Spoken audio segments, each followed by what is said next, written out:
ಮೇಲ್ನೋಟಕ್ಕೆ ಎಲ್ಲವೂ ಕೂಡ ಶಾಂತವಾಗಿದೆ. ಆದರೆ ಒಳಗೊಳಗೇನೆ ಬೇಗುದಿ ಕೋತ ಕೋತ ಕುದಿತಾ ಇದೆ. ಕಾಂಗ್ರೆಸ್ನಲ್ಲಿ ಕುರ್ಚಿಯ ಕಾದಾಟ ಏನಿದೆ ಶಾಂತವಾದಂತೆ ಕಾಣ್ತಾ ಇದೆ. ಅದು ಯಾವುದೇ ಕಾರಣಕ್ಕೂ ಕೂಡ ಶಾಂತವಾಗಿಲ್ಲ. ಒಳಗೊಳಗೇನೆ ಮಾತನಾಡ್ತಾ ಇದ್ದಾರೆ, ಚರ್ಚೆ ಆಗ್ತಾ ಇದೆ. ಎಲ್ಲರಲ್ಲಿಯೂ ಕೂಡ ಒಂದು ರೀತಿಯಾದಂತಹ ಏನೋ ಒಂದು ಆತಂಕ.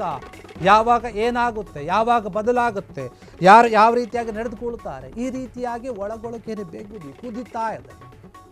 ಬೆಂಕಿ ಕಾಂಗ್ರೆಸ್ನ ಕುರ್ಚಿ ಕದನದಲ್ಲಿ ದಿನಕ್ಕೊಂದು ರೀತಿಯ ಮಾತುಗಳು.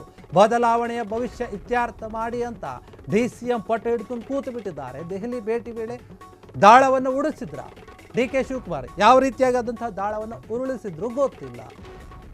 ಗತಾಯ CM ಕುರ್ಚಿಯನ್ನ ಮೇಲೆ ನಾನು ಕೂರಲೇಬೇಕು ಅಂತ ಪ್ರಯತ್ನ ಪಡ್ತಾ ಇದ್ದಾರೆ. ACC ಅಧ್ಯಕ್ಷ ಖರ್ಗೆ ಬೆನ್ನು ಬಿದ್ದಿದ್ದಾರೆ. DK ಶಿವಕುಮಾರ್ ಅವರು ಬೇಕೇ ಬೇಕು ಅಂತ ಹೇಳಿ ಸದ್ಯ ವಿದೇಶಿ ಪ್ರವಾಸದಲ್ಲಿದ್ದಾರೆ ರಾಹುಲ್ ಗಾಂಧಿ.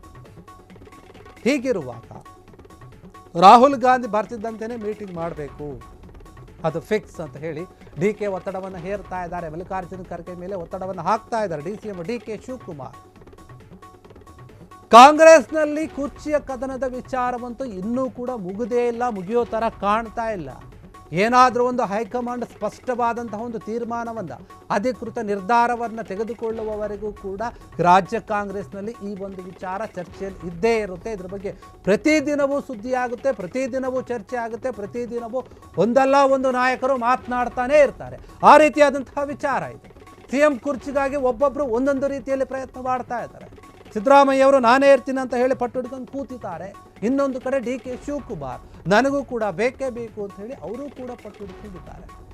ACC ಅಧ್ಯಕ್ಷ ಮಲ್ಲಿಕಾರ್ಜುನ ಖರ್ಗೆ ಅವರ ಬೆನ್ನು ಬಿದ್ದಿದ್ದಾರೆ. ನೀವು ಹೇಗಾದರೂ ಮಾಡಿ ನನ್ನನ್ನು CM ಸ್ಥಾನದಲ್ಲಿ ಕೂರಿಸಲೇಬೇಕು.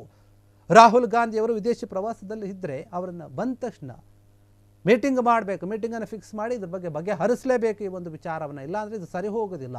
ಒಬ್ಬೊಬ್ಬರು ಒಂದೊಂದು ರೀತಿಯಲ್ಲಿ ಮಾತನಾಡ್ತಾ ಇದ್ದಾರೆ. ಹೈಕಮಾಂಡ್ ಆದೇಶವನ್ನು ಕೊಟ್ಟರೂ ಕೂಡ ಕೆಲ ನಾಯಕರು ಸುಮ್ಮನಿರ್ತಾ ಇಲ್ಲ, ಹೇಳಿಕೆಗಳನ್ನು ಕೊಡ್ತಾ ಇದ್ದಾರೆ. ಹೀಗಿದ್ದರೆ ಪರಿಸ್ಥಿತಿಯನ್ನು ನಿಯಂತ್ರಣ ಮಾಡೋದು ತುಂಬ ಕಷ್ಟ ಆಗುತ್ತೆ.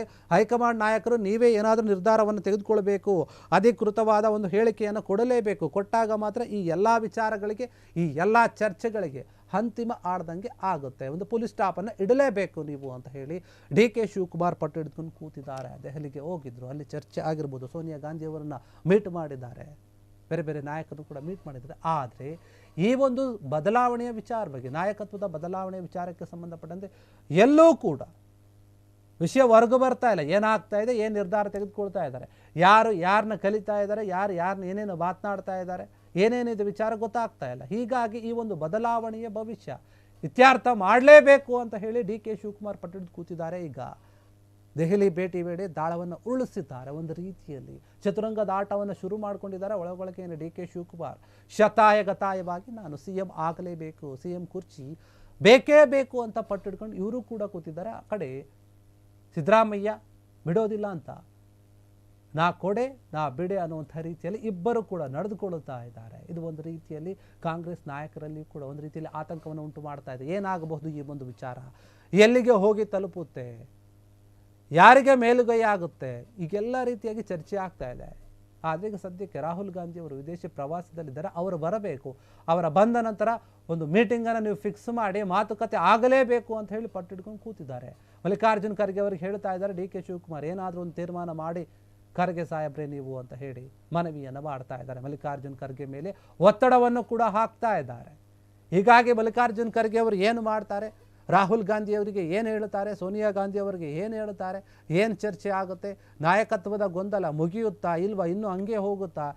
ನವೆಂಬರ್ ಅಂದರು, ನವೆಂಬರ್ ಹೋಯಿತು, ಡಿಸೆಂಬರ್ ಬಂದಿದೆ. ಈಗ ಡಿಸೆಂಬರ್ ಅರ್ಧ ತಿಂಗಳು ಮುಗೀತು, ಜನವರಿಗಂತ ಇದ್ದಾರೆ. ಜನವರಿಗೆ ಆಗುತ್ತೋ ಇಲ್ಲ ಅದು ಕೂಡ ಗೊತ್ತಿಲ್ಲ. ಹೀಗಾಗಿ ಏನಾದರೂ ಒಂದು ತೀರ್ಮಾನ ತೆಗೆದುಕೊಳ್ಳುವಂಥ ಒಂದು ಅಗತ್ಯ ಇದೆ. ಹೈಕಮಾಂಡ್ ವರಿಷ್ಠರ, ಹೈಕಮಾಂಡ್ ನಾಯಕರು ಇದ್ರ ಬಗ್ಗೆ ಮಾತನಾಡಲೇಬೇಕು. ಇನ್ನೂ ಕೂಡ ಹಿಂಗೆ ಹೋದರೆ ಬೇರೆ ಬೇರೆ ನಾಯಕರು ಒಚ್ಚಿಗೆ ಹೇಳ್ತಾರೆ.